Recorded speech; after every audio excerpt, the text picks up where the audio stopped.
When I came to the wedding, my daughter said, "Mom, I'm sorry, but you weren't invited. Leave." I quietly left. 2 hours later, all $300,000 in wedding payments were canceled by me. At that same hour, Good day, dear listeners. It's Clara again. I'm glad you're here with me. Please like this video and listen to my story till the end, and let me know which city you're listening from. That way I can see how far my story has traveled. I paid for everything. That's the part people forget, or maybe they never knew. They see a grandmother, 64 years old. Silver hair, she stopped dyeing 3 years ago because her late husband Harold said it looked like moonlight. And they think, sweet old lady, probably just happy to be included.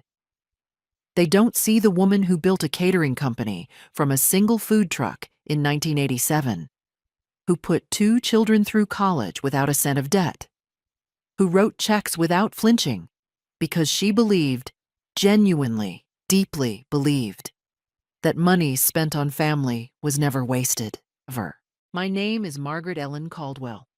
People call me Peggy, and this is the story of the worst and best day of my life, and how both happened within the same 24 hours.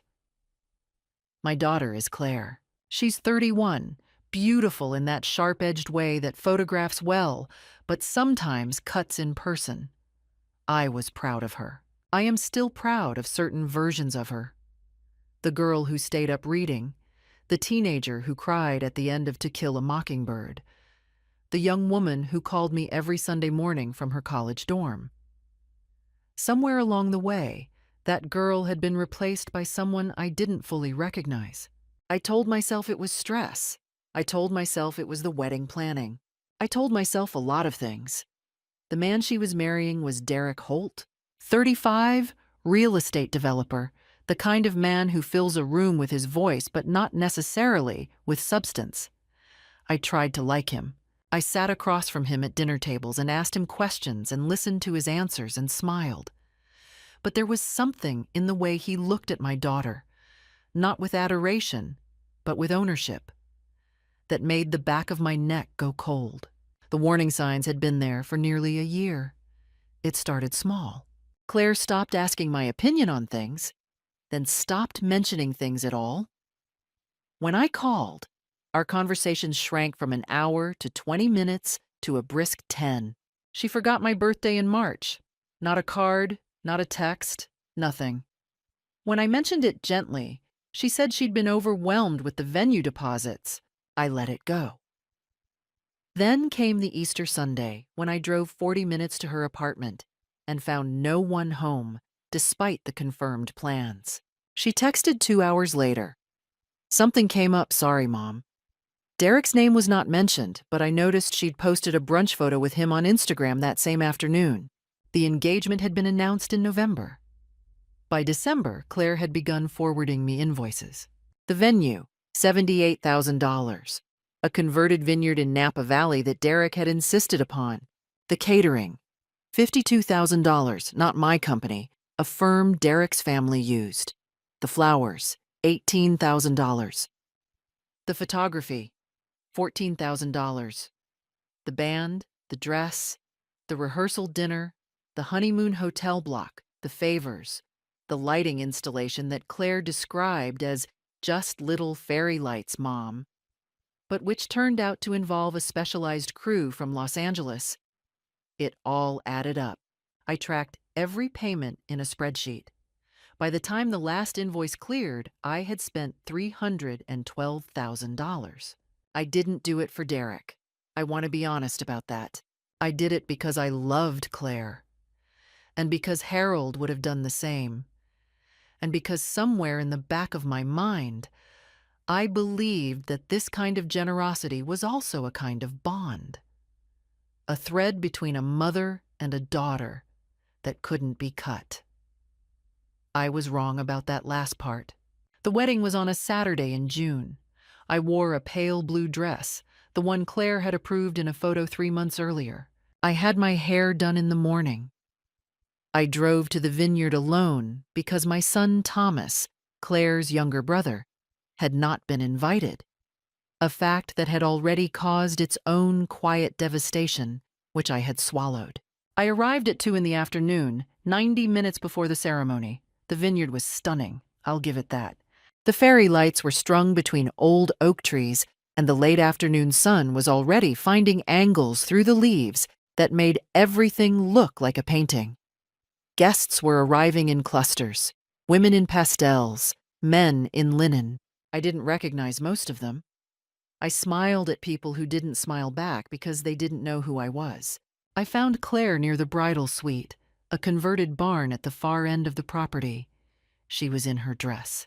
She was radiant. For one moment, just one, I felt the pure, clean joy of a mother watching her daughter become something. Then she saw me, and her face changed. It wasn't surprise. It was something colder. She glanced to her left, where Derek's mother, Vivienne Holt, was standing with a glass of champagne and an expression I can only describe as anticipatory, as if she'd been waiting. "Mom." Claire's voice was low, controlled. "What are you doing here?" I blinked. "I'm here for your wedding, sweetheart." "You weren't invited." The words landed like something physical. I actually took a half step back. Around us, 2 of Claire's bridesmaids had gone very still. Vivienne took a small sip of her champagne. "Claire," I said carefully, "I paid for this wedding." "That was your choice," she said. "But this is my day, and I need you to leave." I looked at my daughter, really looked at her, and I saw something I hadn't let myself see before. She meant it. There was no regret in her eyes. There was resolve. And behind that resolve, faint but unmistakable, was the shape of someone else's influence. I did not cry. I did not raise my voice. I said, very quietly, "All right." And I walked back to my car. It was 2:17 in the afternoon. The ceremony was scheduled for 3:30. I had time. I sat in my car for 11 minutes. I know because I watched the clock on the dashboard, the way you focus on small concrete things when the larger ones are too large to hold. The vineyard's gravel lot was filling steadily around me. Valets in black shirts moved between cars with practiced efficiency. Through my windshield, I could see the oak trees, the fairy lights not yet lit in the afternoon sun, the white chairs arranged in their perfect rows, all of it mine in every sense that mattered and apparently in none of the senses that counted. $312,000. I'm a businesswoman. I've been a businesswoman since before Claire was born. I did not build a catering company by being sentimental about numbers. So I made myself do the thing that hurts most and clarifies fastest. I did the accounting. The venue had been booked under a contract I had signed and paid in full 6 weeks ago. Final payment, $78,000. Wire transfer, non-refundable per the standard cancellation clause. But I had read the contract, and there was a force majeure addendum, and there was also a specific clause about material misrepresentation by either party. I had a contract attorney. Her name was Diane Patel. I had her number in my phone. The catering firm, Hartwell and Associates, had received a 50% deposit of $26,000, with the balance of $26,000 due upon service completion, which had not yet occurred. The photography studio had received a $4,000 deposit, balance of $10,000 on delivery of final edited images, not yet delivered. The florist, the band, the lighting company, most had been paid deposits, not full amounts.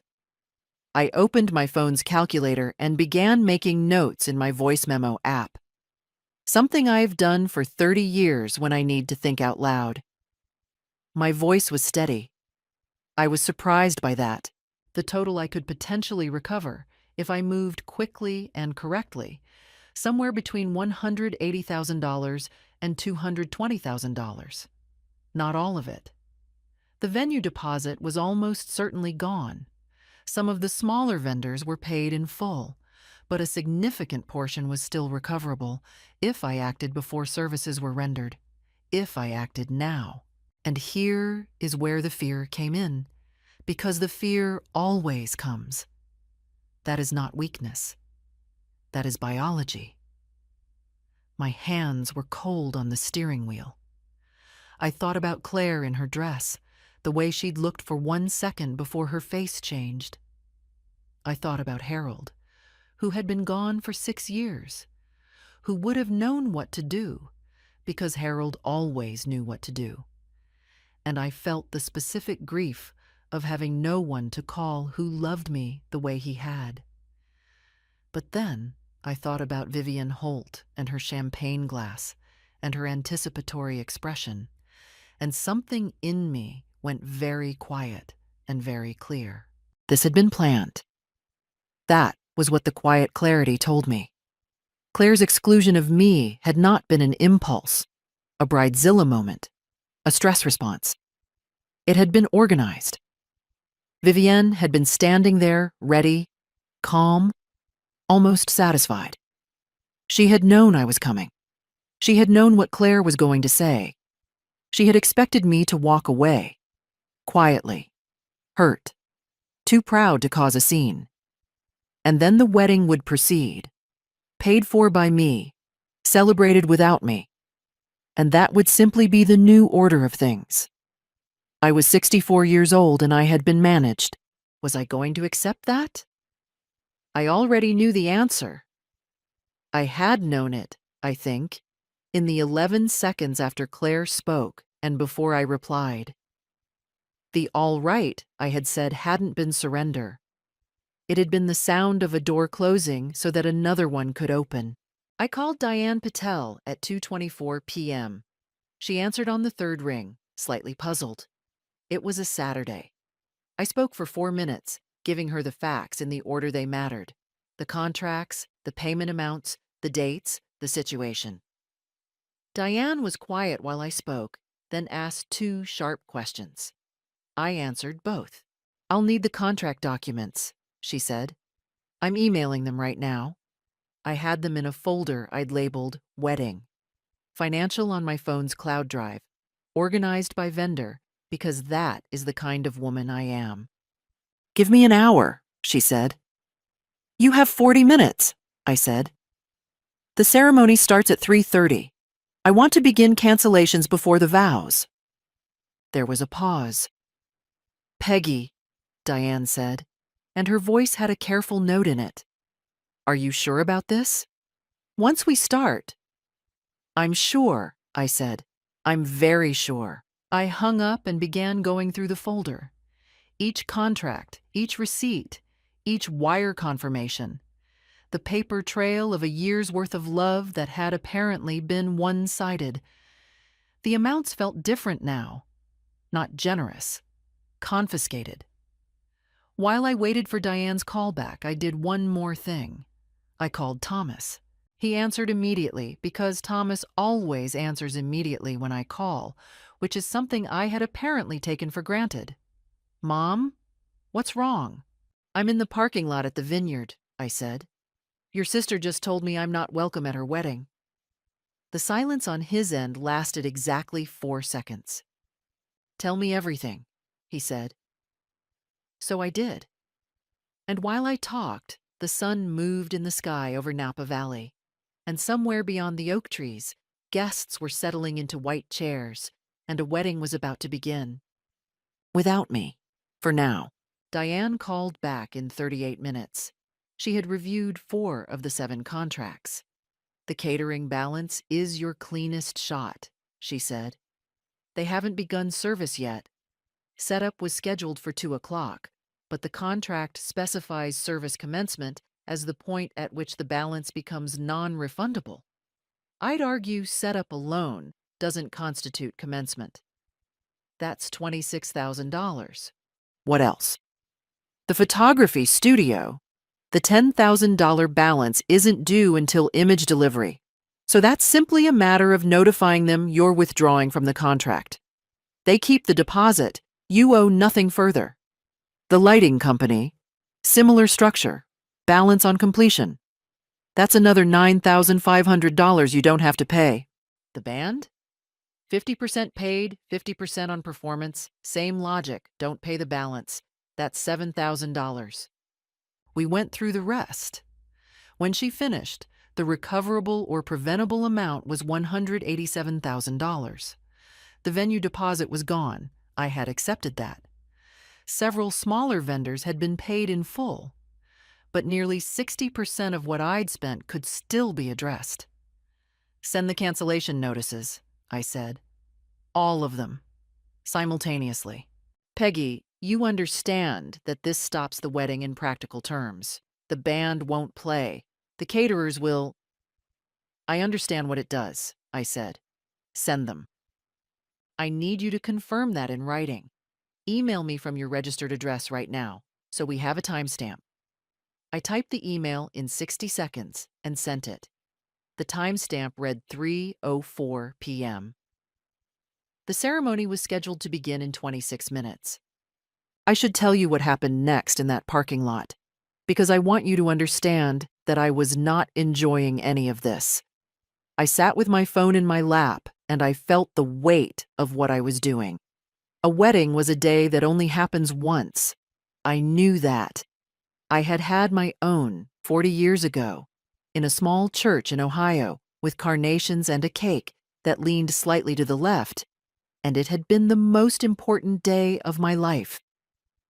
I was not canceling my daughter's wedding because I wanted revenge. I was canceling it because I had been given a very clear message about my value to the people involved, and I had decided, calmly, legally, completely, to respond in the only language they had demonstrated they understood. Money. At 3:12 p.m., my phone buzzed. A text from an unknown number. This is Derek. I don't know what you think you're doing, but you need to stop. Now. I stared at that message for a long moment. How did Derek know? Diane had sent the cancellation notices to the vendors only. No one at the vineyard should have told him yet. The notices would have gone to business emails, not to a groom standing at an altar. Unless someone was watching. Unless someone had anticipated this. I forwarded the text to Diane with a single note. Save this. Then I drove home. Thomas arrived at my house in Pasadena 40 minutes later. He's 38, quieter than Claire, an engineer who thinks in systems and speaks in precise sentences. He stood in my kitchen doorway and looked at me the way he had looked at me when Harold died. That expression men get when they're frightened, but trying to behave like they aren't. Are you all right? He said. I'm functional, I said. Sit down. I need to show you something. Over the next hour, at my kitchen table, I laid out everything I had collected over the past several months. Because here is what I have not yet told you. I had not been entirely unprepared for this. The Sunday calls that had shortened. I had started keeping notes. Brief entries in a journal I kept in my nightstand, dates and details. Called Sunday. 9 minutes. She mentioned the florist 3 times, asked nothing about my week. Small things? The kind of evidence that seems paranoid when you're collecting it and obvious in retrospect. But there was something else. 3 months ago, I had hired a bookkeeper named Carl to reconcile my personal accounts. Purely routine, I do it every year.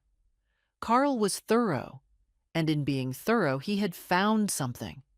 One of the wire transfers I'd made, the $78,000 venue payment, had been processed through an account I didn't immediately recognize. I had, at Claire's request, transferred that money not to the venue directly, but to an account she described as a wedding escrow that she and Derek managed for convenience. The account was legitimate. The venue had confirmed the payment. But Carl had noted that the account had a second authorized signatory, Vivian Holt. I had filed that fact away, I had not been sure what to do with it. Now I was sure. Derek texted me at 3:12, I told Thomas, and slid my phone across the table. The cancellation notices went out at 3:07.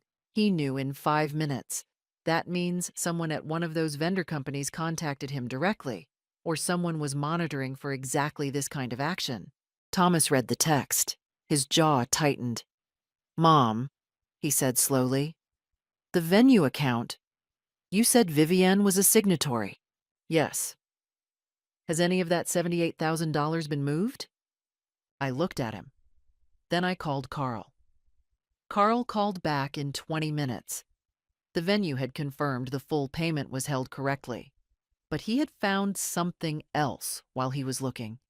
A secondary transaction, 3 weeks after my original transfer, in which $4,500 had been moved from the escrow account to a personal account registered to Vivienne Holt, described in the memo line as administrative fee. An administrative fee? For a wedding escrow account that I had never agreed to. Thomas was quiet for a long moment after I told him. "That's theft," he said. "That," I said, "is evidence." By Sunday morning, the world had caught up with Saturday.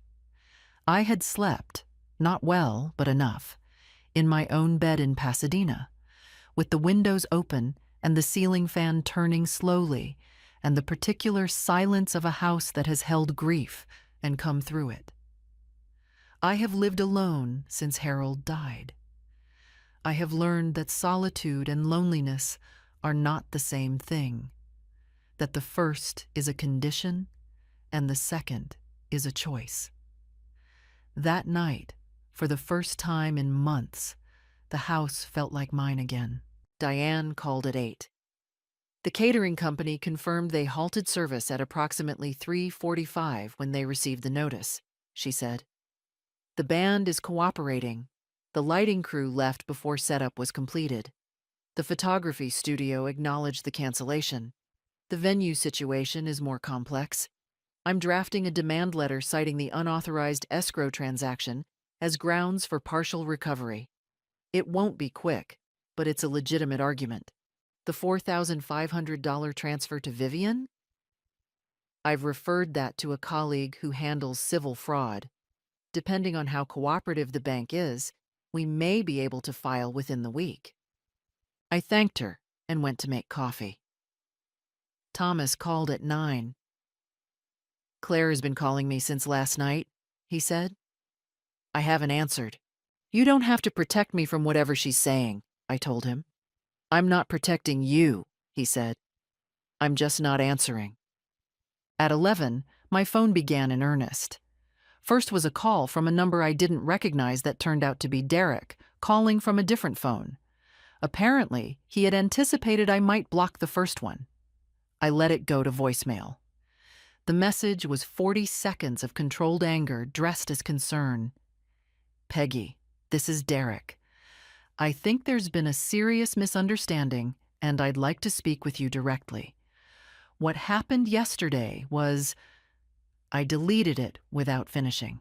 Then came Claire. She called 4 times in 20 minutes. On the 5th call, I answered. "Mom." Her voice was raw, which meant she'd been crying or wanted me to think she had. "Do you have any idea what you did yesterday? Do you have any idea how—" "Claire," I said calmly, "I'm going to stop you there. I have nothing to say to you right now that would be productive for either of us.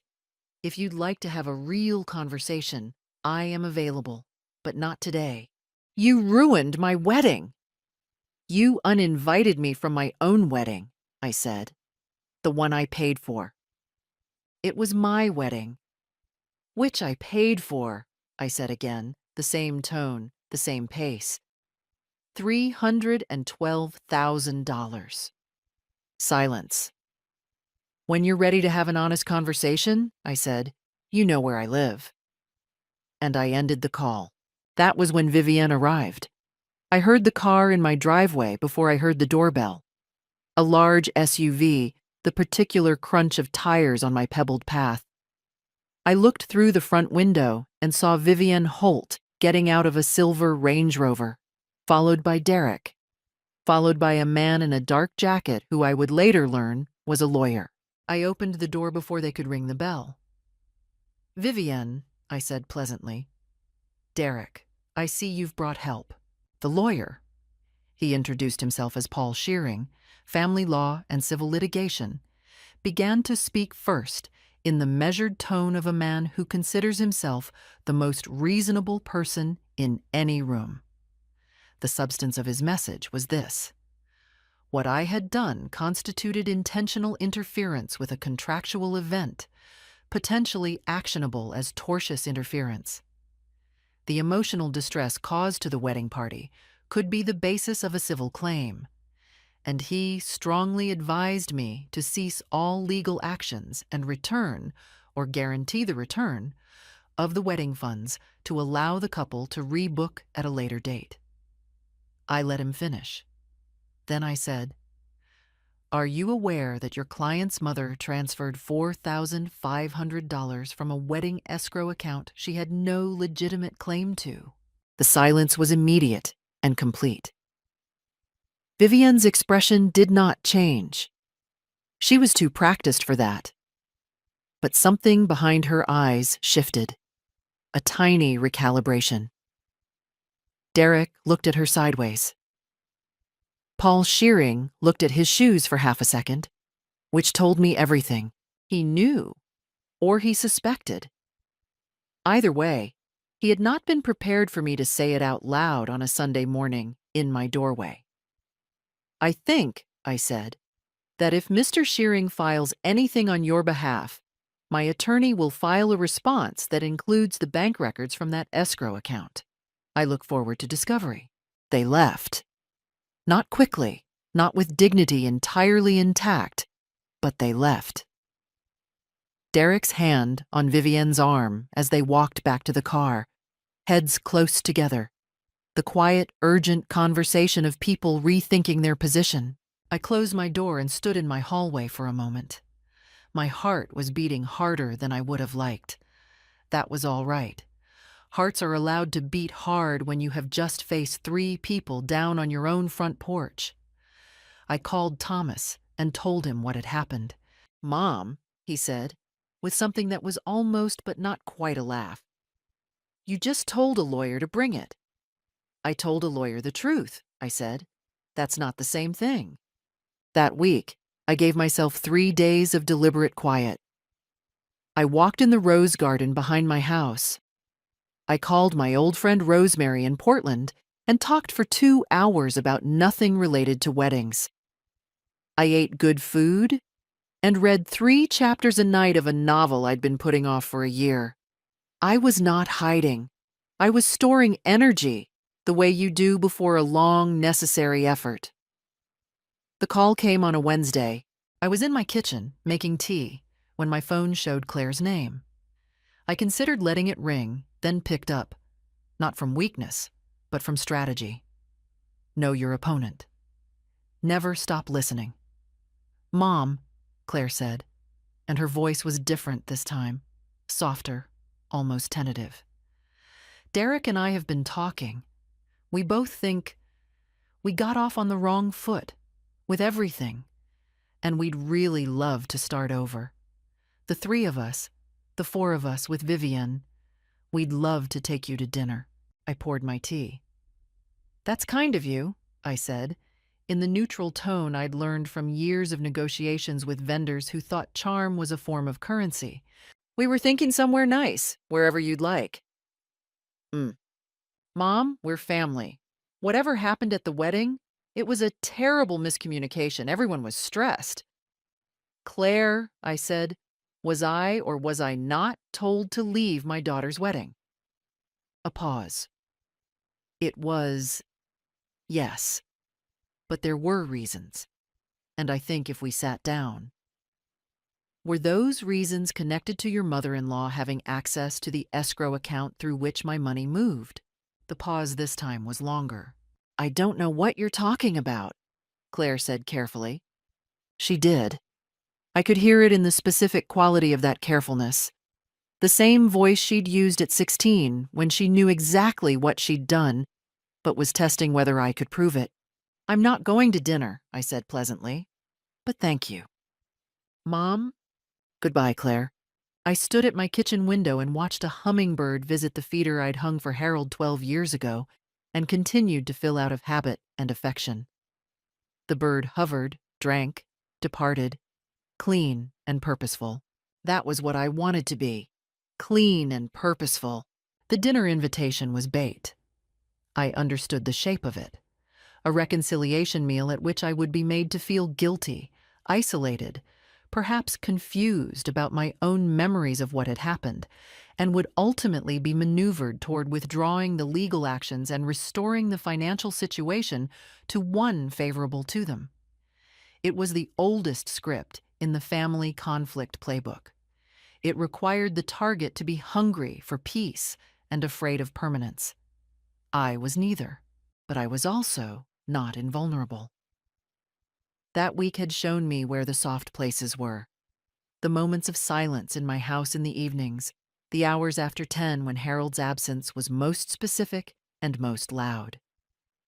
I am honest about this. 64 years old, alone, in legal conflict with my own daughter.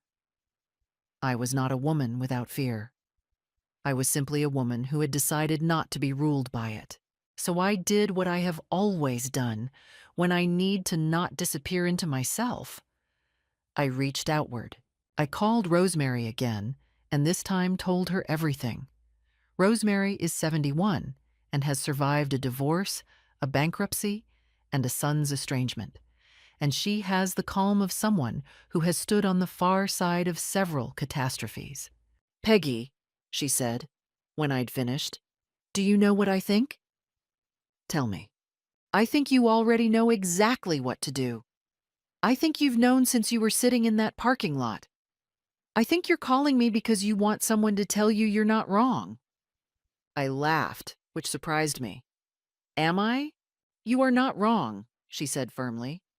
"You are being managed by people who assumed you would behave like a prop. You are currently behaving like a person. I fully support this." She also gave me a practical suggestion.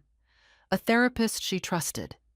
A woman named Dr. Elena Vasquez, who worked with families navigating legal conflicts. "Not because you're falling apart," Rosemary said, "but because having a professional in your corner who understands both the emotional and legal landscape is just smart." I made the appointment.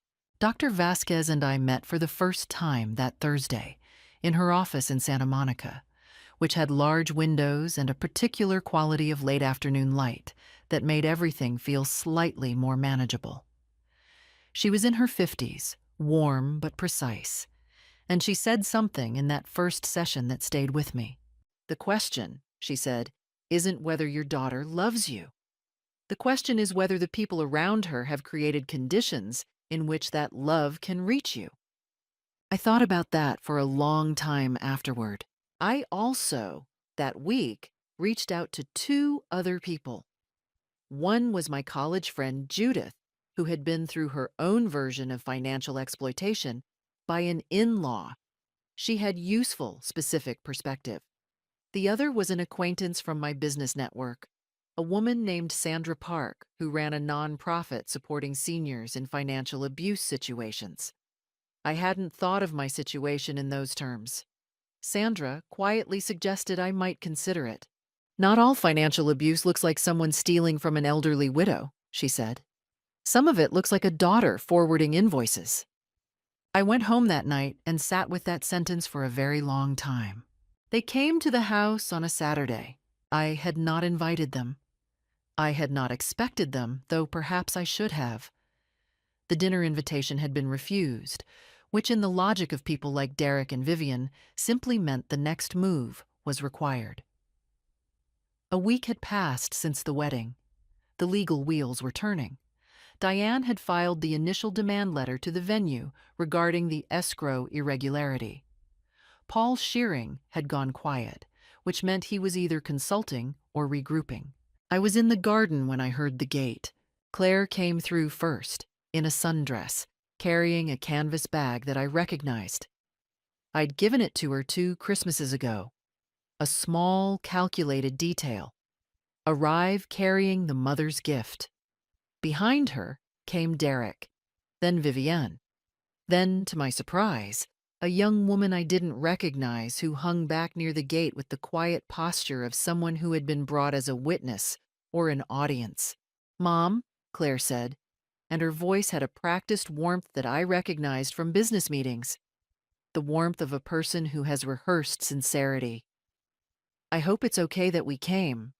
We really needed to see you." I set down my gardening gloves.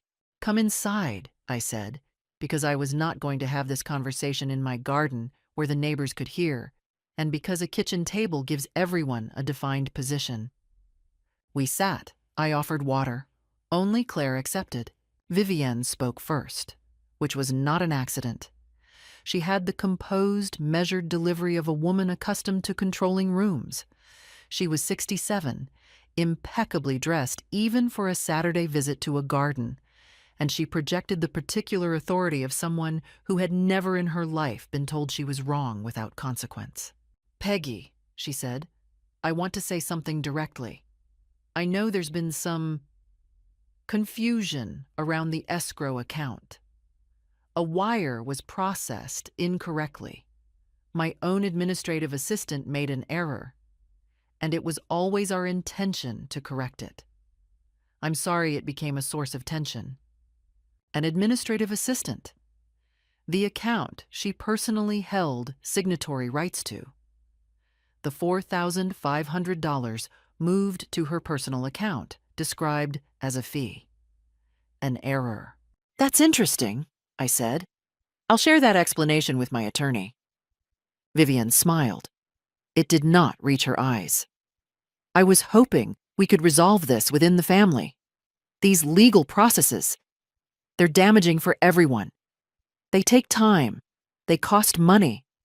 And frankly, Peggy, at our age—" She paused, and something in the pause was intentional. "These kinds of prolonged conflicts can be very stressful at our age." She had chosen those 3 words deliberately. She was telling me something, that I was old, that I was alone, that conflict would cost me more than it would cost them.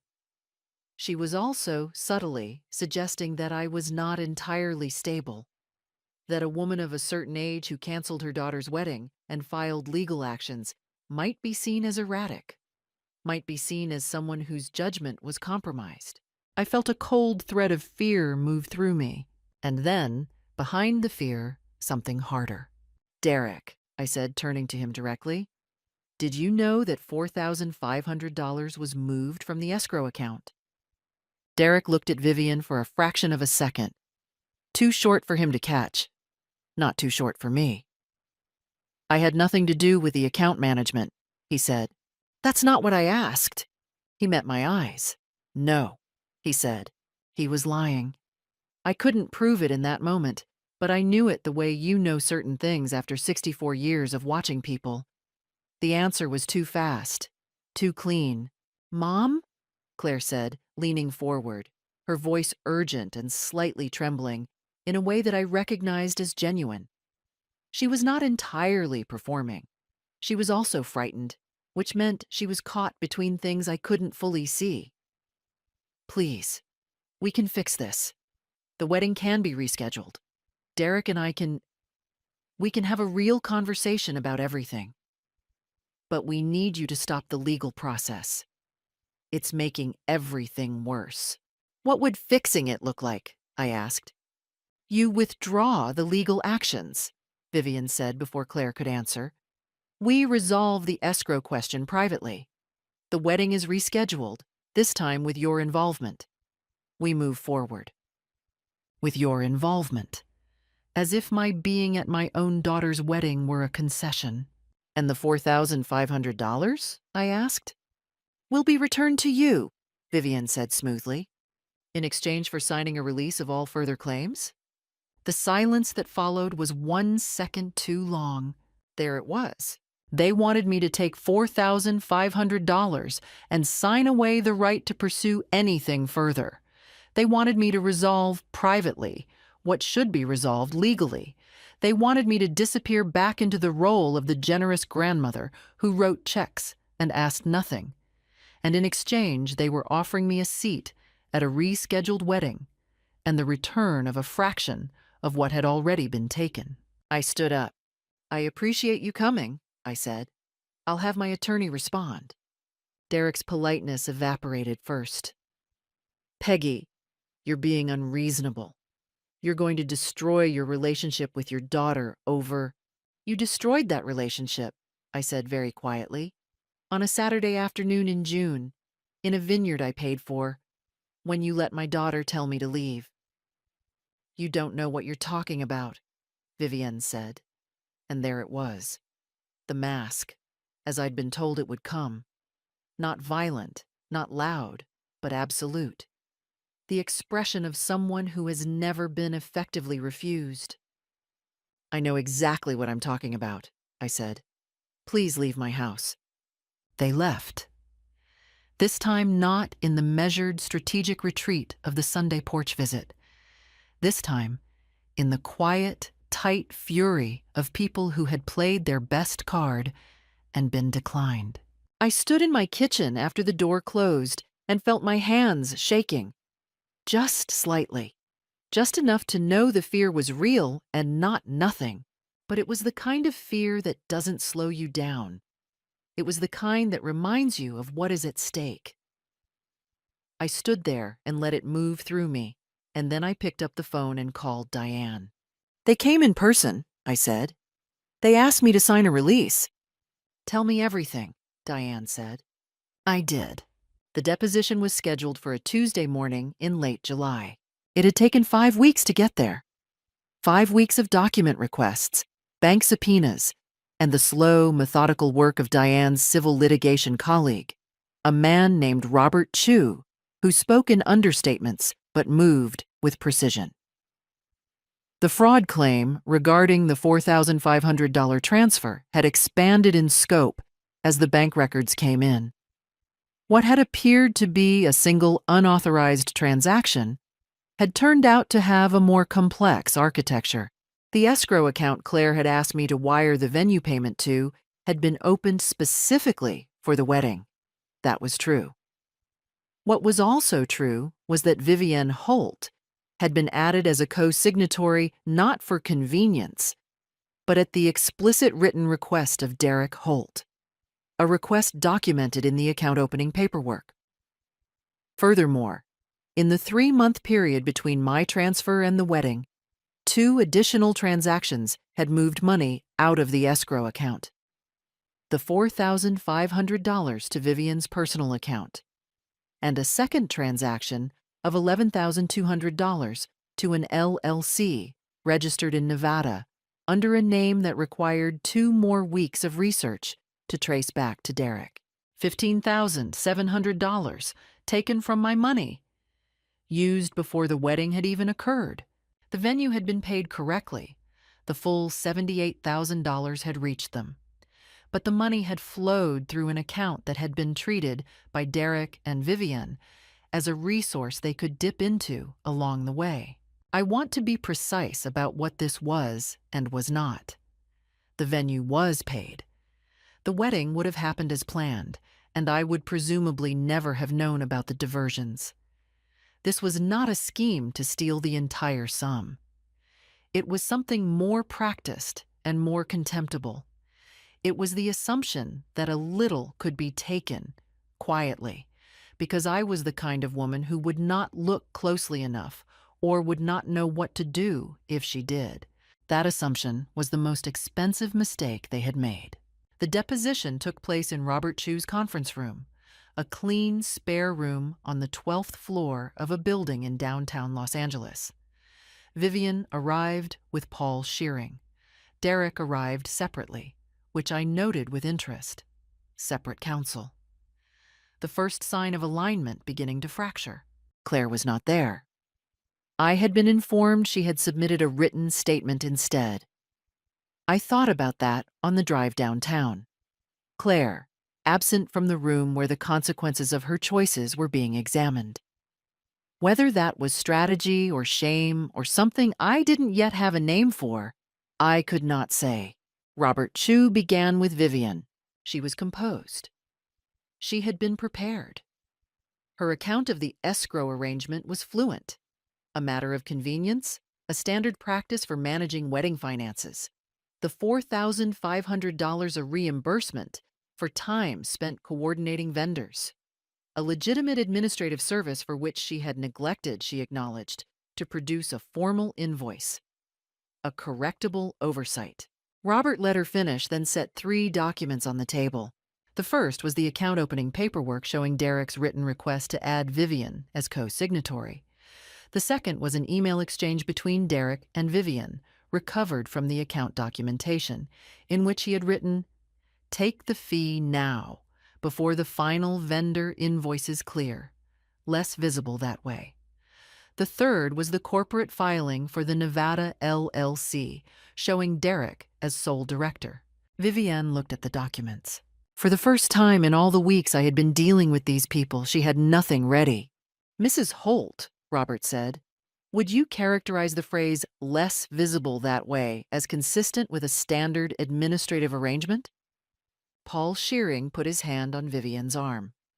"My client needs a moment to—" "I understand the document," Vivian said, overriding her own attorney, which was the first thing she had done that was unplanned. Her voice was still controlled, but underneath it was something I had not heard from her before. The specific brittleness of a person whose story has just been made insufficient. Derek's deposition was worse. He had maintained, throughout the preceding weeks, the position that he knew nothing of the account transactions, that the escrow had been managed entirely by his mother, that he had been focused on the wedding, that he was as surprised as anyone by the findings. Robert had let him maintain that position. Now he set the email exchange on the table.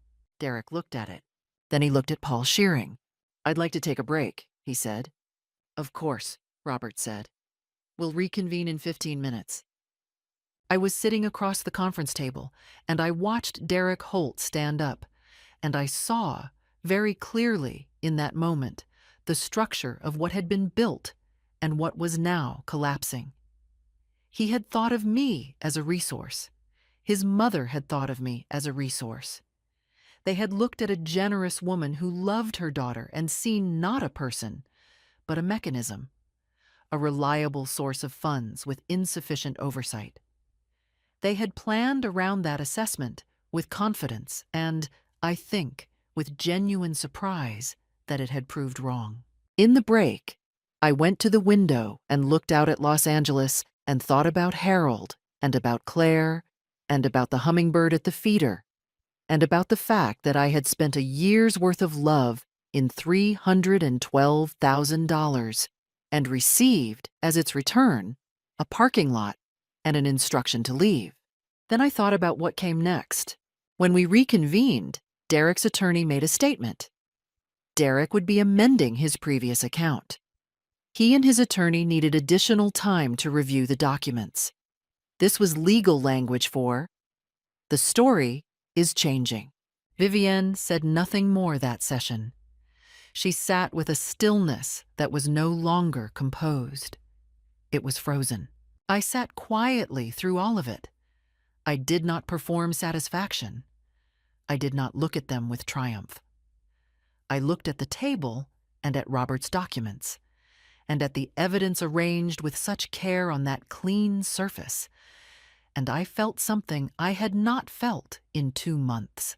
Certain, not angry, not sad, not vindicated in the small, hot way that revenge operates. Certain, the way you feel when a calculation you've trusted finally balances. Robert walked me to the elevator afterward. "I want to be honest with you about timing," he said, "but I think you should know. Based on today, their legal position is considerably weaker than it was this morning." "Thank you, Robert," I said. "Don't thank me yet." "I'm not thanking you for winning," I said. "I'm thanking you for taking me seriously." He looked at me for a moment. That, he said, should never have required thanks. The settlement offer came 8 days after the deposition. Paul Shearing sent it to Diane, who called me on a Thursday afternoon with the careful, neutral tone she used when results were better than expected. The offer was the full $15,700 in recovered funds, plus legal fees, plus a formal acknowledgement of the unauthorized transactions, plus, and this was the part I had not expected, a written statement from Derek and Vivienne accepting responsibility, which Paul Shearing had almost certainly advised them to include as a condition of the agreement not proceeding to a public civil filing. They did not want this in court. In court, the email, less visible that way, would become a public record. In court, Derek's amended account would be examined against his original sworn statements. In court, the Nevada LLC would be traced and explained. Paul Shearing was a competent attorney, and a competent attorney had looked at the full scope of what Robert Chu had assembled and concluded that his client's best outcome was to pay, acknowledge, and disappear. "There's a non-disclosure clause they've proposed," Diane said. "Decline it," I said. A pause. "Peggy, a non-disclosure would limit your ability to speak about—" "I know what it would do," I said. "Decline it. They want silence because silence protects them. I'm not interested in protecting them." Diane declined it. They accepted without the NDA. The signed settlement arrived the following Monday. I sat at my kitchen table and read every page of it. It was 12 pages. On the final page, above Derek's signature and Vivienne's signature, was the acknowledgement paragraph, the statement that the transactions had been unauthorized, that the funds had been improperly diverted, that Margaret Ellen Caldwell had been damaged by these actions and was entitled to the recovery. My name in a legal document, written correctly. I put the papers down and made a pot of coffee and sat in my kitchen for a while. The venue dispute was resolved separately 2 weeks later. Diane's argument about the escrow irregularity as grounds for partial contract review had enough merit that the venue agreed to release $31,000 of the deposit, not the full amount, but nearly half. They were not villains in this story. They had been paid correctly and had provided their space in good faith. The partial return was a courtesy extended in recognition of the unusual circumstances. Total recovery.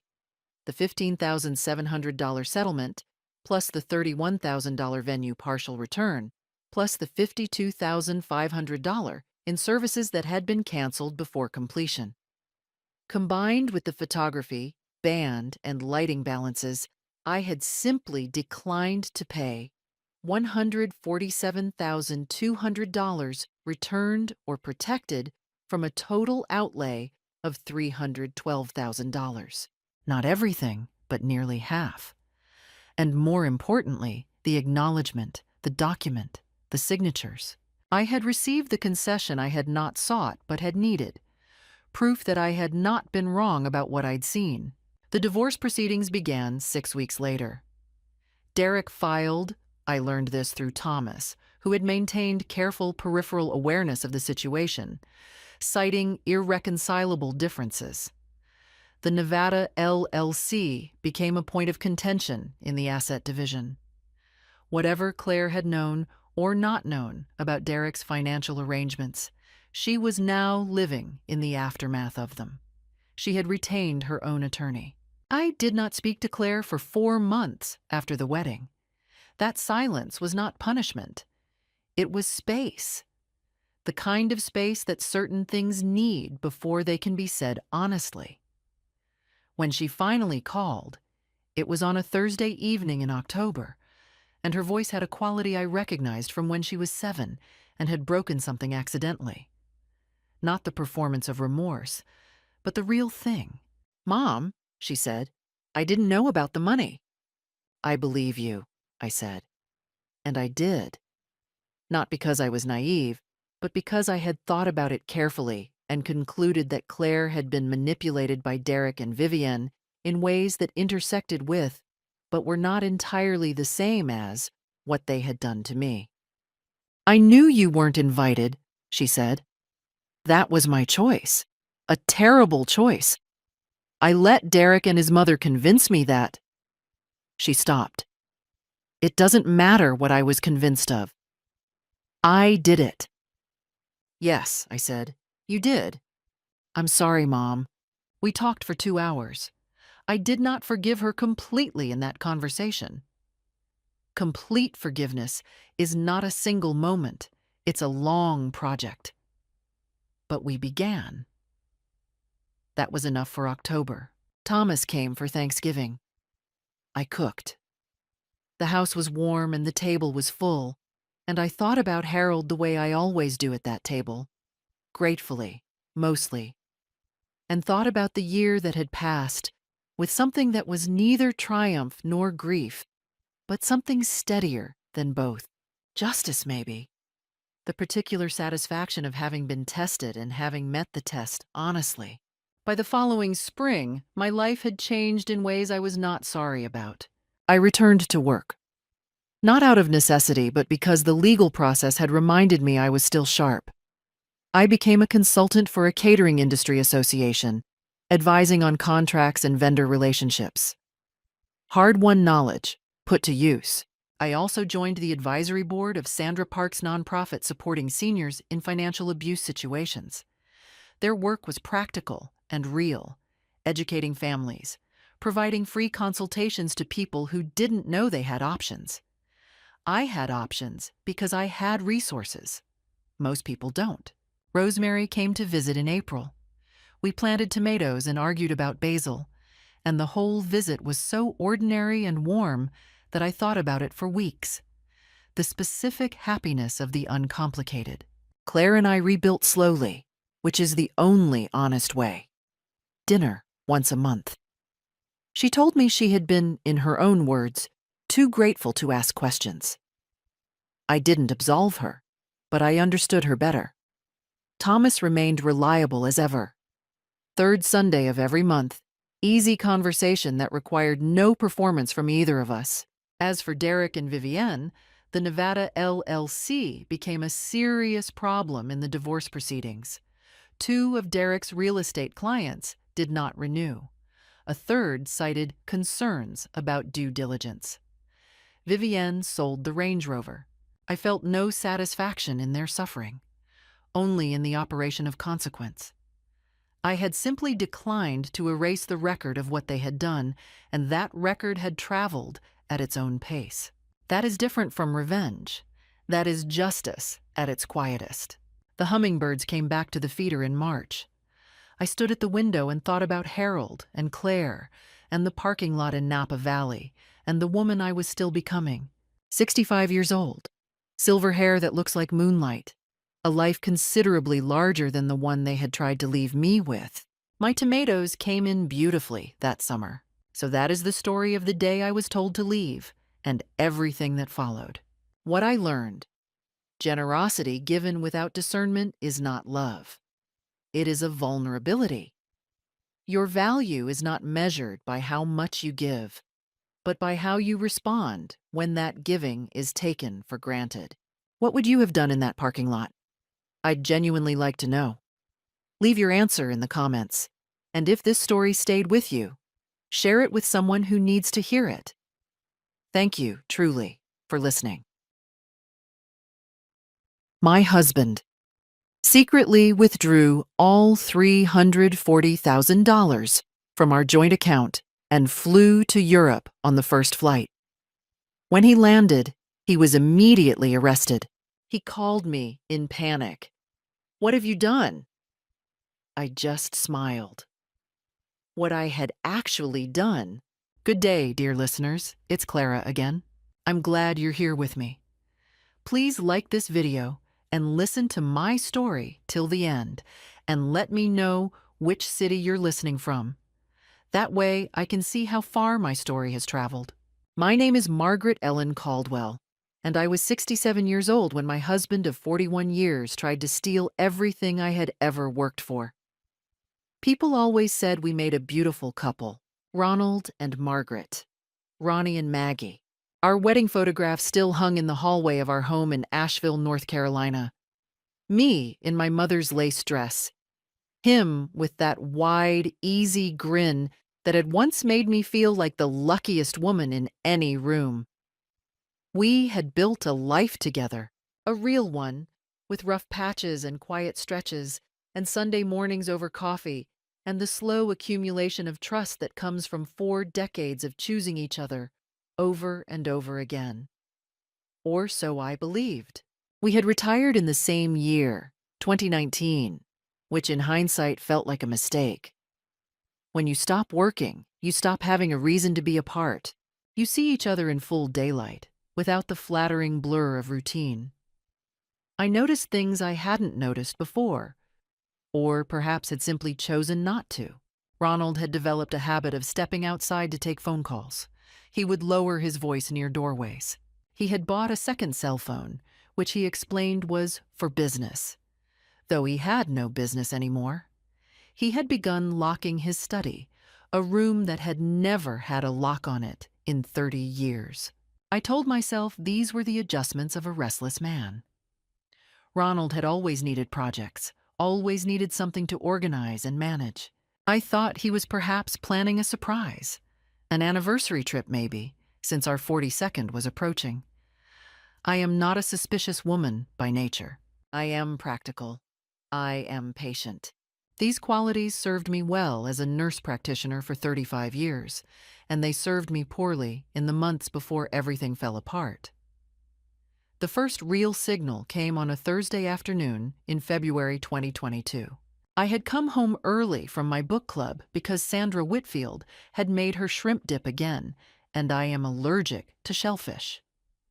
Ronald's car was in the driveway, but when I came through the back door, he was not in the kitchen, not in the living room, not watching the news. I found him in the study with the door ajar, sitting very still, staring at his laptop with an expression I had never seen on his face before. Something concentrated, almost hungry. He closed the screen the moment he heard my step. "You're early," he said. "Sandra made the shrimp thing again," I said. He smiled, but the smile arrived a half-second late. I noted that. I filed it away. The second signal came in March.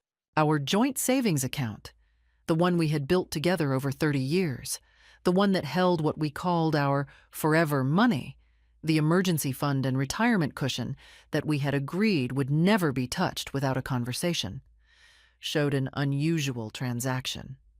$15,000 transferred to an account I did not recognize. When I asked Ronald about it, he said it was a tax payment, a penalty he had neglected to mention because he hadn't wanted to worry me. He produced a document. The document looked real. I was not, at that point, equipped to know whether it was. By April, I had started paying attention in a way I hadn't in years. I noticed that Ronald had begun researching international travel. Browser histories don't lie, and ours was a shared computer, which he appeared to have forgotten. I saw searches for flights to Vienna, for banking laws in Austria, for how to transfer large sums of money internationally without triggering IRS reporting thresholds. He had also searched twice for the definition of marital asset division in North Carolina. I sat very still in front of that screen for a long time. Then, on a Tuesday morning in late April, I woke at 5:30 and heard Ronald moving through the house. Quietly, carefully, I lay still and listened. I heard the front door close. I heard his car back out of the driveway. I picked up my phone and opened the banking app, the one linked to our joint account, the one that held $340,000, the combined savings of our working lives. The balance read 0. I set the phone face down on the mattress. I stared at the ceiling. My heart was doing something loud and irregular in my chest, but my mind was curiously calm, the way it used to go calm in the emergency room when everything was going wrong at once and panic was a luxury no one could afford. The phone rang 40 minutes later. Ronald's name on the screen. Margaret. His voice was strange, compressed. They stopped me at customs in Frankfurt. They held me for questioning. Something about the transfer. Margaret, what did you do? What did you tell them? I let a moment pass. I'm sorry, I said very quietly. I didn't quite catch that. What were you asking me? What did you do? He said again, louder now, the panic cracking through. What did you do? I smiled. He couldn't see it, of course, but I smiled. Have a safe trip, Ronald, I said, and ended the call. After I set the phone down, I did not move for perhaps 10 minutes. The bedroom was exactly as it had always been. The blue curtains I had chosen in 2004. The reading lamp with the crooked shade that Ronald had promised to fix for 6 years. The framed photograph of our daughter Claire at her college graduation, grinning so wide her face barely contained it. Everything was the same, and nothing was the same, and the distance between those two facts felt, in that moment, like something I might fall into and not come back from. Then I got up. I made coffee. I sat at the kitchen table with a legal pad and a pen because I am a woman who makes lists. First, I needed to understand exactly what had been taken and exactly what remained. I opened the banking app again. The joint savings account, $340,412, the number I had checked just 2 weeks prior, now showed a balance of $0.14. The 14 cents felt almost like a joke. The checking account, from which our mortgage and utilities were paid automatically, still had approximately $8,000, which would cover the bills for perhaps 2 months. Our individual retirement accounts were separate and could not be touched without my signature or his own, so those were safe for the moment. The house was jointly owned and mortgaged, with about $90,000 in equity. My Social Security payment came to my own account. His went to a separate one I had no access to. I wrote all of this down in 2 columns. What remained? What was gone? $340,000. 40 years of double shifts and skipped vacations and careful incremental saving. Gone in a single pre-dawn transfer. The fear, when it arrived properly, was physical. My hands were unsteady. I spilled coffee on the legal pad and had to start a new page. I am not ashamed of that fear. Anyone who tells you they would feel nothing in that moment is lying, or has never loved or trusted anything in their life. I had loved Ronald. I had trusted him. The betrayal of trust, I was learning, is not an abstract wound, but I am also 77 years of experience in a world that does not always treat women kindly, and I have never in my life solved a problem by sitting still and being afraid. I needed help, and I needed it immediately. I needed it before Ronald landed wherever he was going. I needed it before he had time to distribute the money further, move it into accounts I couldn't trace, or establish himself somewhere with no extradition agreement. The first call I made was to my daughter Claire, in Charlotte. Claire is 40 years old, composed, and a corporate attorney. She picked up on the second ring. Mom? It's 7 in the morning. Your father has taken our money and fled the country, I said. I need you to come. There was a silence that lasted exactly 4 seconds. Then Claire said, I'm leaving in 20 minutes. The second call was to David Hartley, who had been our family attorney for 15 years and who I had always quietly trusted more than Ronald seemed to. David was in his office by 8:30. He told me several things in rapid succession. He told me that because the transfer was made unilaterally from a joint account without my authorization, it likely constituted fraud and potentially theft under North Carolina law.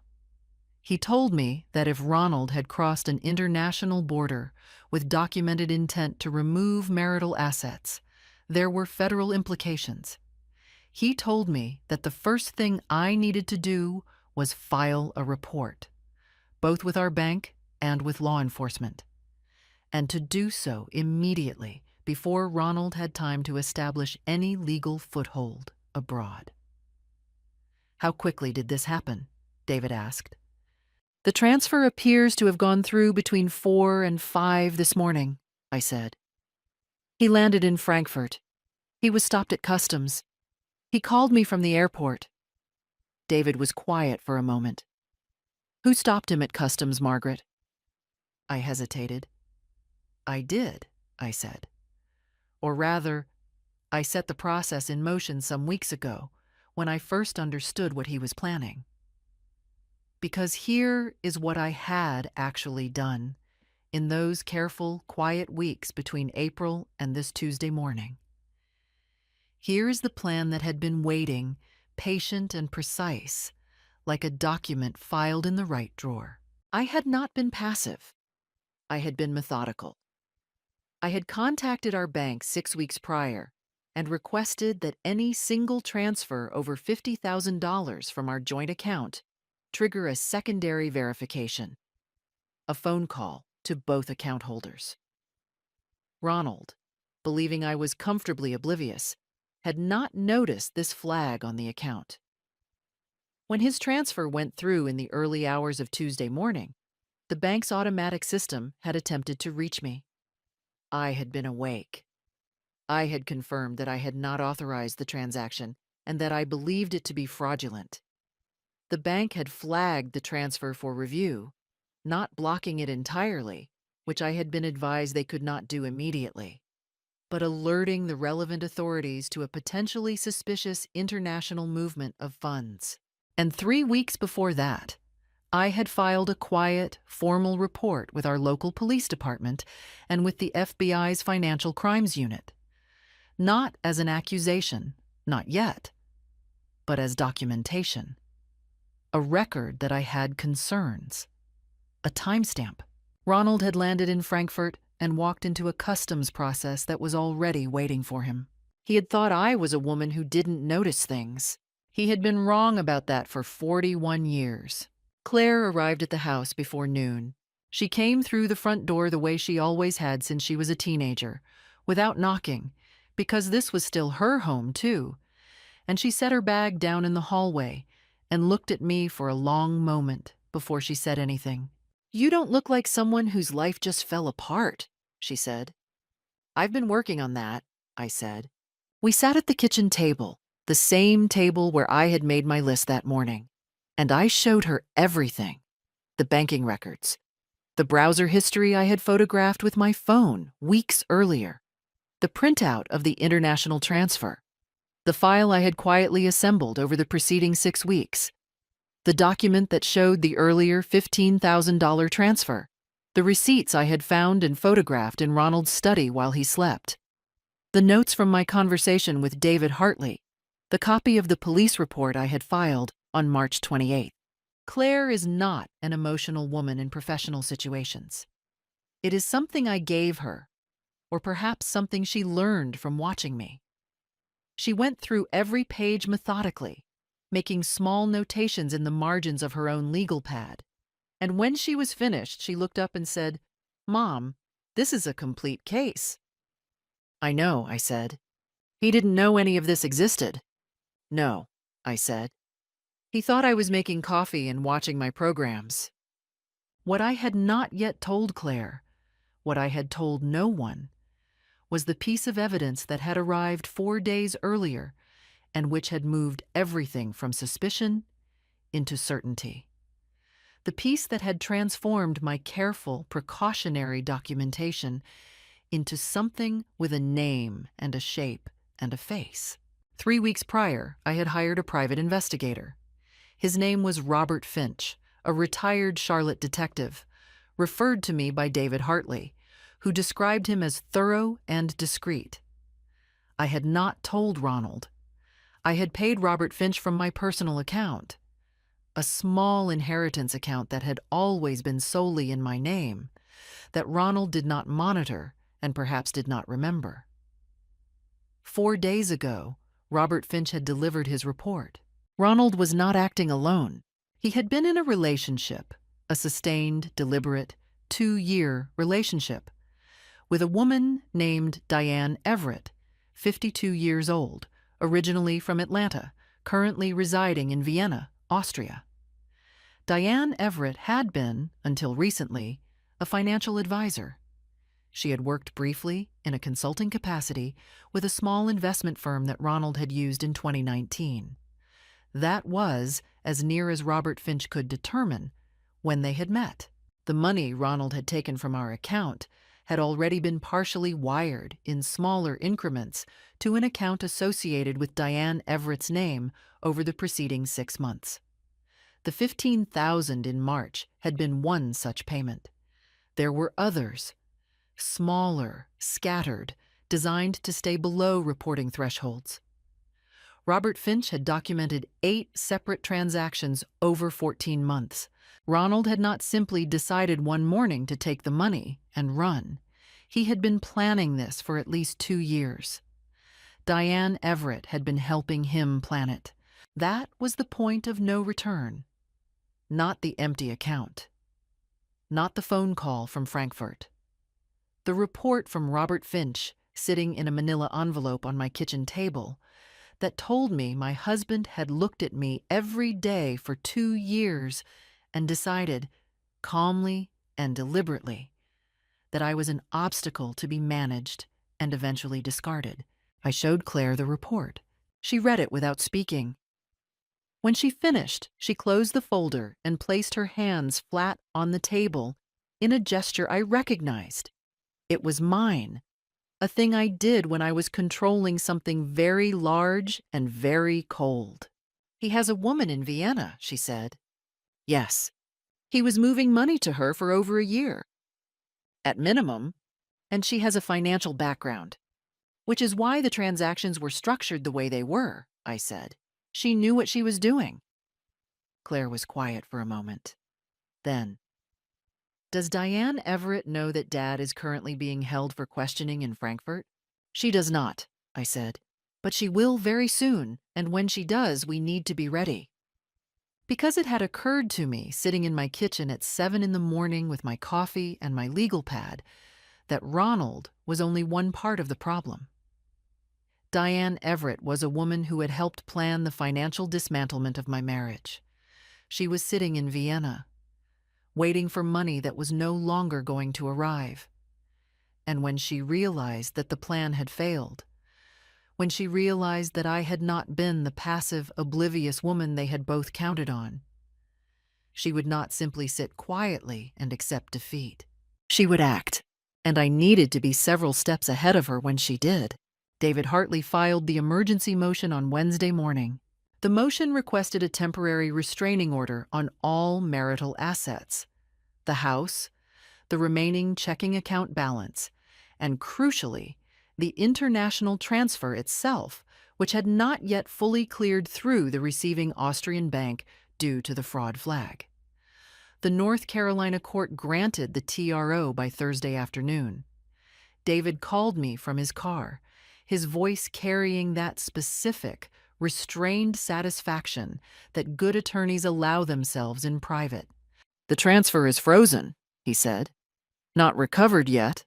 That's a longer process, but frozen. He can't access it, and neither can anyone he's directing it to." "Good," I said. "There's more," David said. "The FBI Financial Crimes Unit has officially opened an investigation.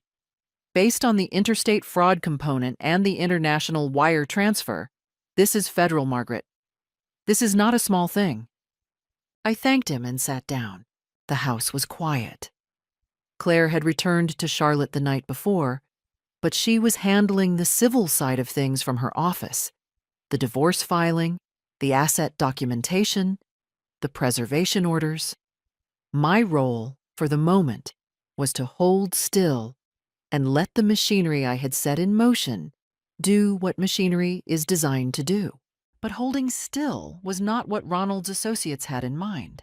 On Friday morning, I received a phone call from a number I didn't recognize, an Atlanta area code. I answered. "Mrs. Caldwell?" The voice was smooth, professionally warm. A woman's voice. "My name is Patricia Everett. I'm Diane's sister. I wonder if we might speak." I said nothing for a moment.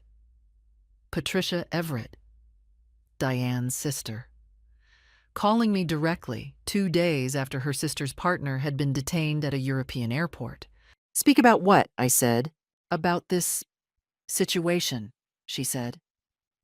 "I think there's been a tremendous misunderstanding. Ronnie, your husband, he's been going through a very difficult time emotionally. He made some impulsive decisions. Diane had nothing to do with the financial matters. She was simply offering him emotional support as a friend." "A friend," I said. They were reconnecting. He was confused. "I understand you're angry, Mrs. Caldwell, and you have every right to be. But what you're doing, the federal report, the fraud allegations, do you understand what this could do to your family? To your daughter? To your grandchildren's relationship with their grandfather?" There it was, the shape of the threat, soft-edged but unmistakable. "Mrs. Everett," I said, "I appreciate your calling. I want you to know that this conversation is being recorded, as permitted under North Carolina law, and that anything you say may be shared with my attorney and with federal investigators. Is there something specific you'd like to tell them?" The warmth in her voice evaporated. "You're making a mistake," she said. "Diane has connections. She has resources. You're a 67-year-old woman living alone in a house you can't afford without 2 incomes. You might want to think carefully about how far you want to push this." I let her finish. "Thank you for your call," I said, and hung up. I immediately called David and gave him the recording. He was pleased, in the way that lawyers are pleased when their opponents make errors. "That's a witness intimidation flag," he told me. "Possibly extortion. We're keeping this." That afternoon, I received an email from an address I didn't recognize. It contained 2 photographs. They were photographs of me, taken apparently from a car parked outside my house, getting my mail, walking to my car. The message beneath them said only, "We know where you are." I forwarded the email to David and to the FBI agent who had been assigned to the case, a woman named Special Agent Torres, who had been professional and thorough in our previous conversations. Then I locked the front door, made myself a cup of tea, and sat in the kitchen until my heartbeat returned to something manageable. Were they trying to frighten me? Yes. Had they succeeded, partially? Yes. I will not pretend otherwise. My hands shook while I was forwarding that email. The photographs were designed to make me feel watched and small and alone, and they did that for approximately 40 minutes. But then something shifted. The fear didn't leave. It transformed.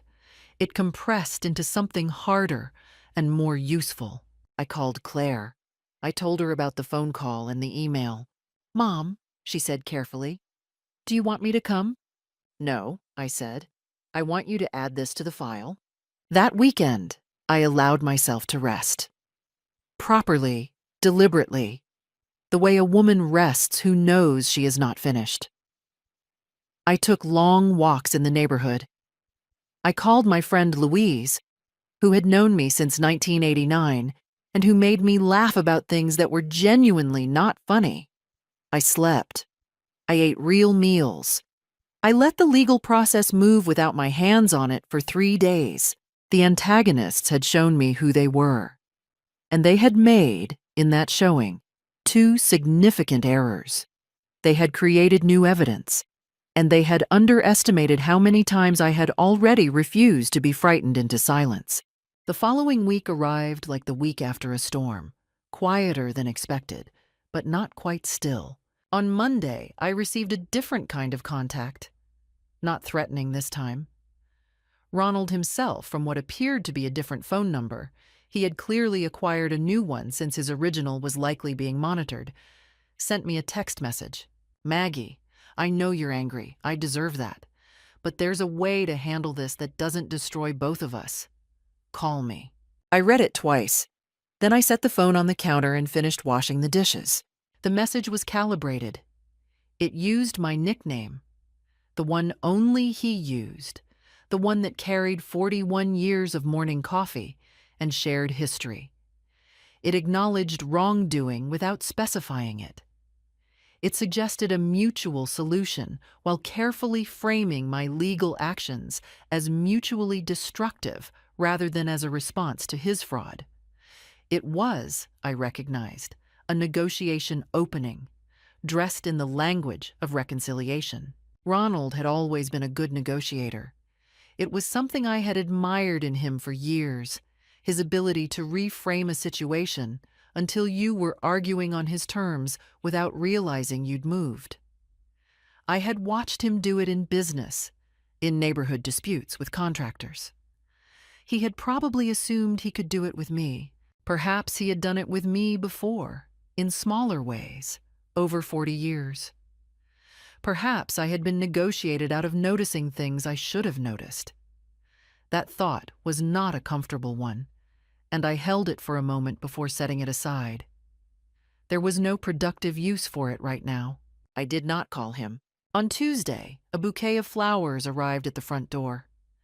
Stargazer lilies, my favorite, something Ronald had known for decades.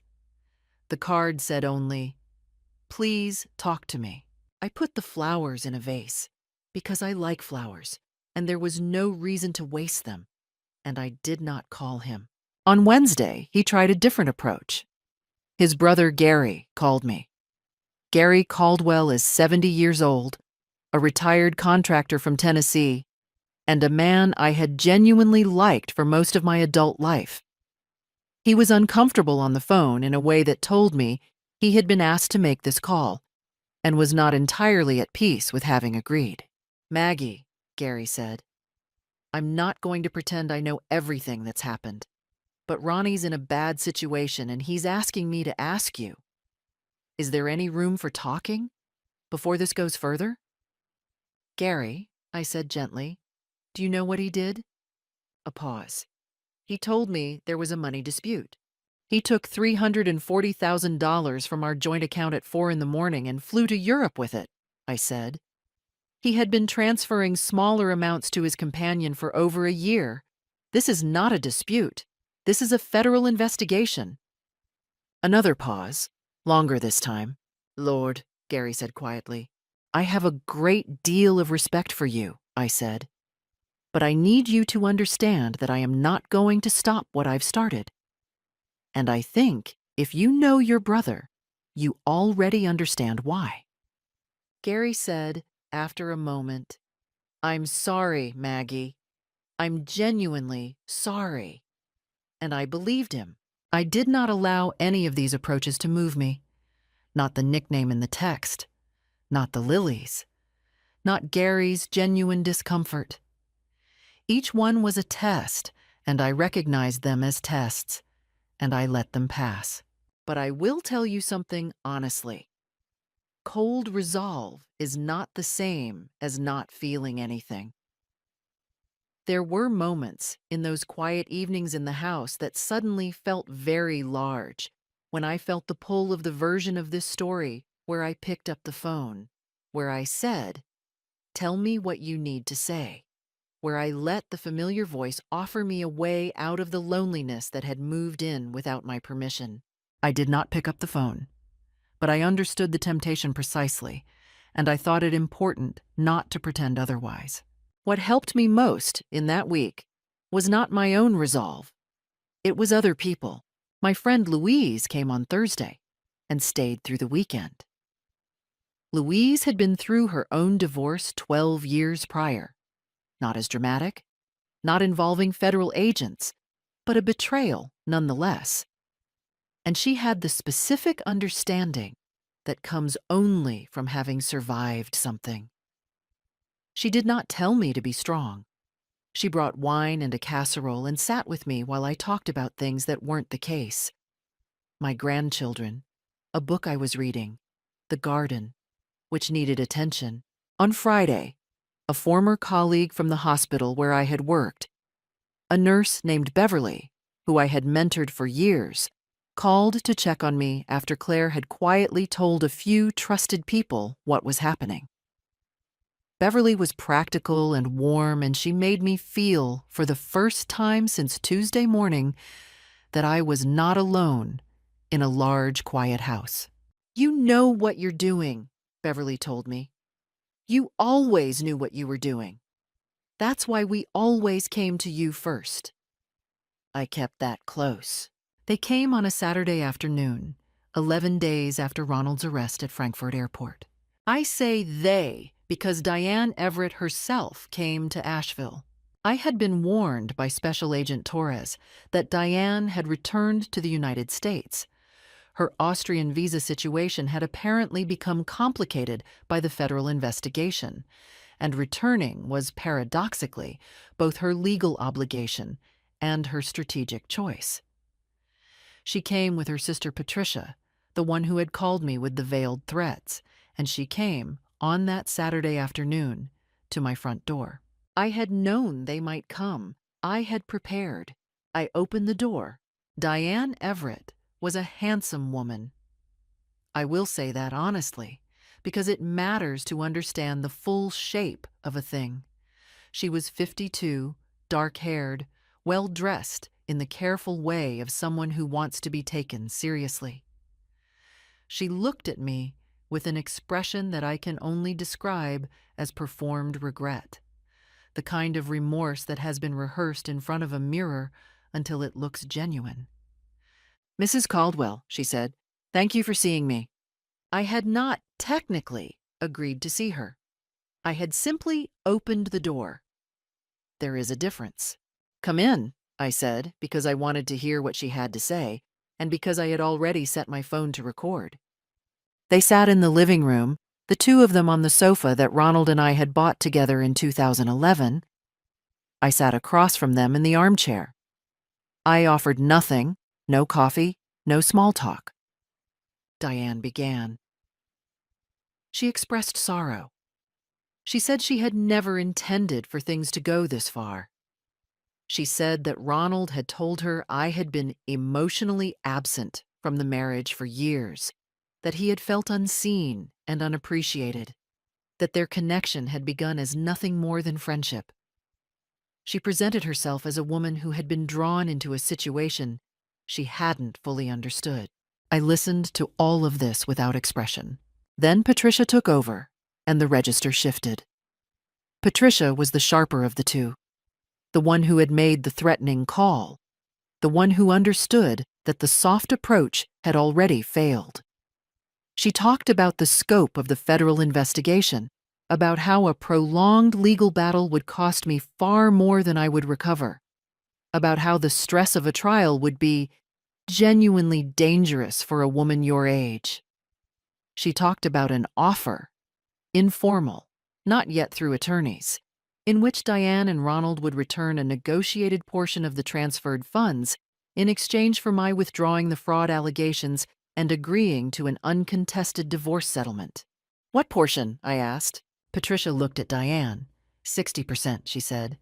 204,000. I did the math automatically, the way nurses do. They were offering me slightly more than half of my own money in exchange for letting them keep the rest and face no legal consequences. "And Ronald's federal charges," I said, "would be addressed separately," Patricia said smoothly. "That's between him and the government. We're not asking you to interfere with that process." Ah, so the offer was only about Diane's exposure. Ronald was already, from their perspective, a partial sacrifice. I looked at Diane. "Did you know," I said, "that he had been married before?" "Before me?" She blinked. "What?" "His first marriage, 1978 to 1981. A woman named Karen Shields in Tennessee. She left him because he had used her savings account to fund a business venture he hadn't mentioned to her." This was true. I had learned it from Robert Finch's report. Ronald had disclosed the first marriage to me before we wed, but had characterized it as a young man's mistake, a brief and unhappy pairing that had ended mutually. He had not mentioned the money. Diane said nothing. "I wonder," I said, "whether he told you I was financially negligent too. Whether there was a version of me he described to you to justify all of this. I hope, for your sake, that you were more than a convenient instrument. But I suspect you'll have some time in the coming months to think about that." Patricia stood up. "We're trying to offer you a reasonable resolution." "I know you are," I said. "The answer is no." "You're making an enemy," Patricia said. "You made yourself my enemy when you called me and told me you knew where I lived," I said. "That call has been in federal hands for over a week." Patricia's face changed. Not much, but enough. They left 10 minutes later. I stood at the window and watched their rental car reverse out of my driveway. My hands were steady. My heart was not entirely, but it was close enough. I felt afraid. A clean, accurate fear, the kind that tells you the situation is real and the people in it have genuine ill will. I did not try to talk myself out of that fear. Instead, I let it remind me of exactly how necessary every step I had taken was. I texted Claire. They came. I recorded everything. Called David Monday morning. Then I made dinner and watched the evening news because life continues in the spaces between the large events, and I have always found that enormously comforting. The hearing was scheduled for a Thursday in June, 6 weeks after Ronald's arrest. It was not a criminal trial. That process would take considerably longer and was proceeding on its own track through the federal system. This was the civil proceeding. The hearing to determine the temporary disposition of marital assets, to address the emergency protective orders, and to establish the legal framework for what would ultimately become our divorce. David had told me that it was likely to be procedural, careful, and unglamorous. He was half right. I dressed that morning with deliberate care. Not to impress anyone. I have long since moved past the age of dressing to impress. But because I have always believed that how you carry yourself in a difficult room matters. I wore the gray suit I had bought for my retirement ceremony in 2019, with the pearl earrings my mother had left me. I looked, I thought, exactly like what I was. A woman who had been wronged and who had done everything correctly in response to that wrong.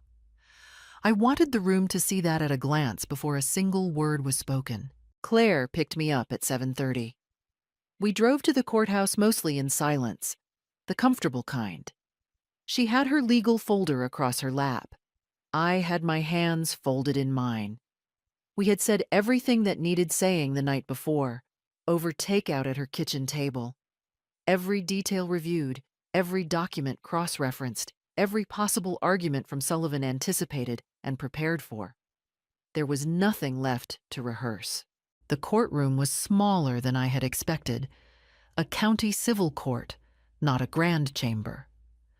Ronald was present, having been released on bail, accompanied by his attorney, a man named Sullivan from Charlotte, who was competent but visibly under-resourced compared to what he was facing.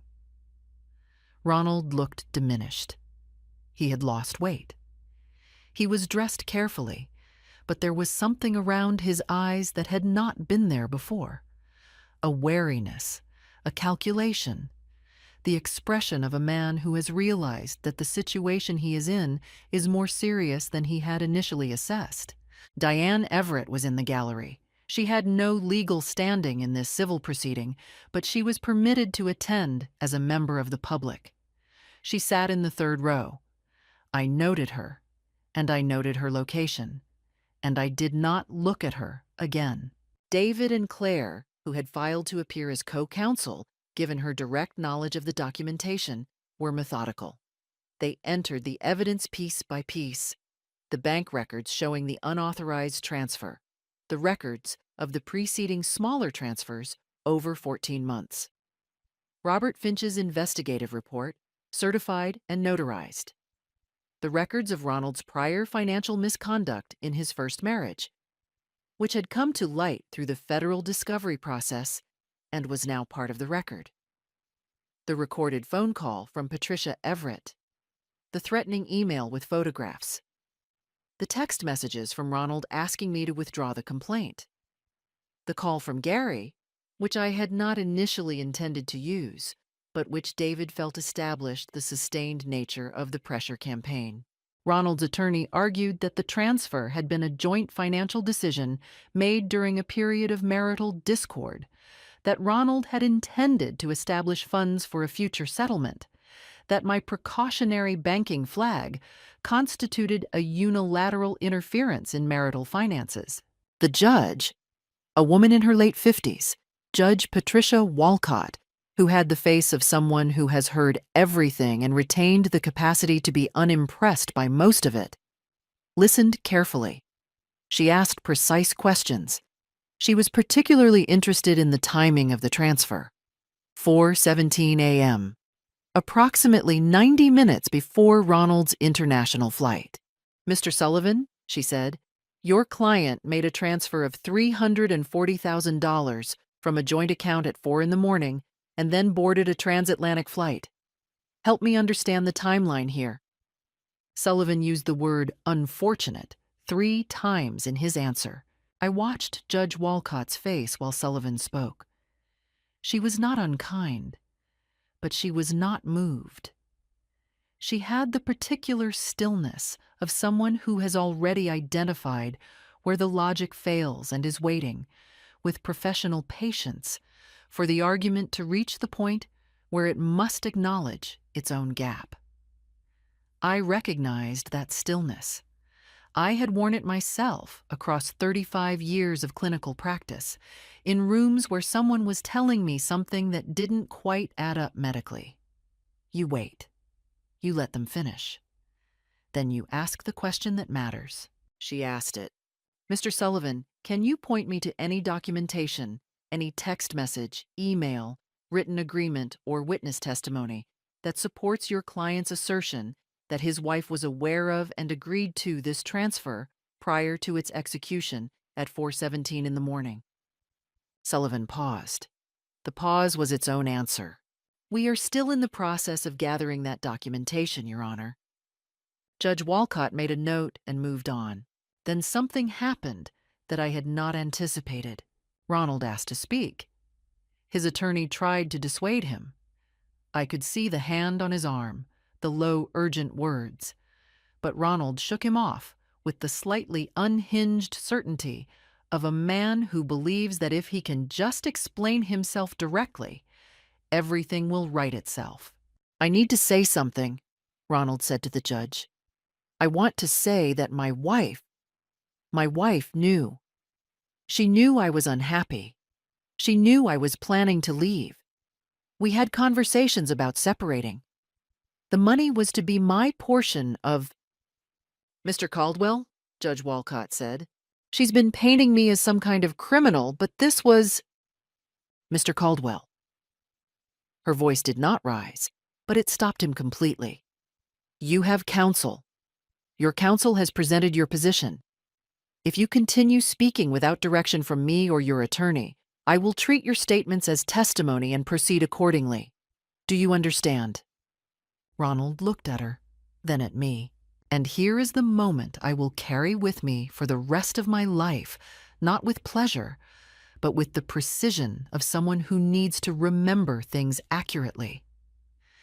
He looked at me the way a person looks when they have finally, fully understood that the story they told themselves, the one in which the other person was manageable, predictable, easily outmaneuvered, was wrong from the beginning.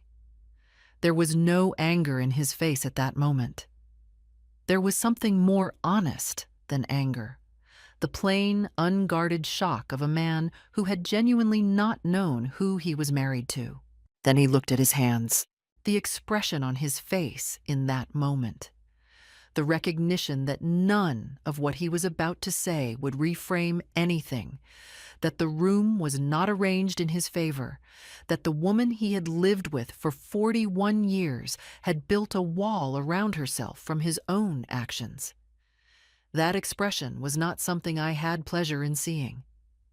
I want to be clear about that. I did not feel triumphant in the way I might have once imagined. I felt tired and precise and very clear-eyed. "I understand," Ronald said. I looked straight ahead. Claire, to my left, placed her hand briefly over mine on the table. I did not need it, but I was glad of it. The proceedings continued for another 4 hours. Judge Walcott issued her ruling the following week. I was alone in the house when David called to tell me. It was a Wednesday afternoon in late June, and I was in the garden doing something useful with the tomato plants, because I have found that useful physical tasks make waiting for important news considerably more bearable than sitting still. "Margaret," David said, and his voice had that quality I had learned to read over the preceding months, the restrained satisfaction of a good outcome cleanly achieved. "It's a strong ruling." I set down my garden gloves and sat on the back step. The temporary order established a full freeze on all marital assets, including the amounts currently being held in the flagged Austrian accounts. It granted me exclusive occupancy of the family home pending the divorce settlement. It acknowledged the unauthorized nature of the transfer and noted, in language that David later described as unusually direct for a temporary order, that the evidence presented suggested a deliberate and premeditated removal of marital assets with apparent intent to defraud.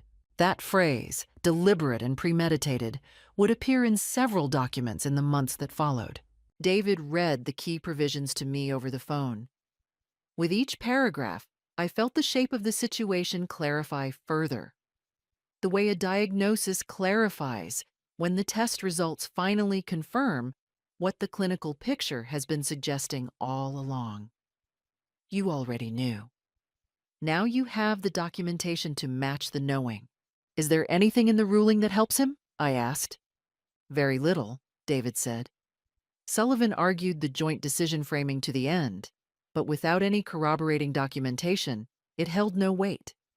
The judge's notes specifically referenced the 4:17 a.m. timestamp as inconsistent with a mutually agreed financial decision. "Good," I said. I sat on the back step for another few minutes after we hung up, looking at the garden. The tomatoes were coming along. The climbing roses on the fence had put out their first blooms of the season, a deep coral pink that I had not quite anticipated from the label, which was a pleasant surprise. The federal case moved forward in the fall. Ronald was charged with wire fraud, interstate transportation of stolen property, and conspiracy. The conspiracy charge arising from his coordination with Diane Everett, who was charged separately. She had retained a good attorney, but Robert Finch's documentation of the structured payments, combined with the digital communications the FBI had subpoenaed, made her position extremely difficult. Ronald pleaded guilty in October. His attorney negotiated a plea agreement, full restitution of the funds, 3 years of probation, and a substantial fine. He avoided prison, which I had not actually sought. I want to be precise about that. I had sought restitution and accountability, not punishment for its own sake. The plea agreement provided both. The full $340,412 was recovered and returned to my accounts. I remember the morning I saw that balance restored. I had not expected it to feel the way it did. It was not euphoria. I am not a person given to euphoria.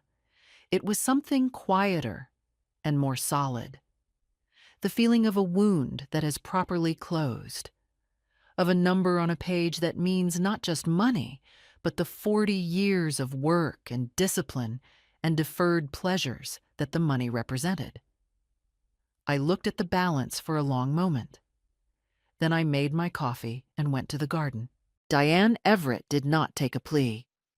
She went to trial in the spring of the following year. The jury found her guilty on 2 counts of conspiracy to commit wire fraud. She was sentenced to 18 months, suspended with 5 years of probation, and ordered to pay substantial financial penalties. Her financial advisor license was permanently revoked. I was not in the courtroom for her verdict. I had chosen not to attend. I had given my testimony in a deposition months earlier, and I saw no need to be present for the culmination. Claire called me from outside the courthouse to tell me the outcome. I thanked her, finished the chapter I was reading, and took a long walk through the neighborhood in the late afternoon light. Patricia Everett faced separate charges for witness intimidation, arising from her recorded phone call and the email with the photographs. She reached a plea agreement that included a significant fine and 2 years of probation. The divorce was finalized in February, 8 months after the hearing. Under North Carolina's equitable distribution statutes, and given the evidence of Ronald's deliberate misconduct, I was awarded the family home outright, the full value of the recovered savings, my retirement accounts, and a portion of Ronald's own retirement funds as compensatory damages. I will not pretend the process was clean. 8 months is a long time to carry the weight of legal proceedings while living alone in the house you built with someone. There were weeks that were simply difficult, not dramatic, not crisis-filled, just quietly, grinding hard.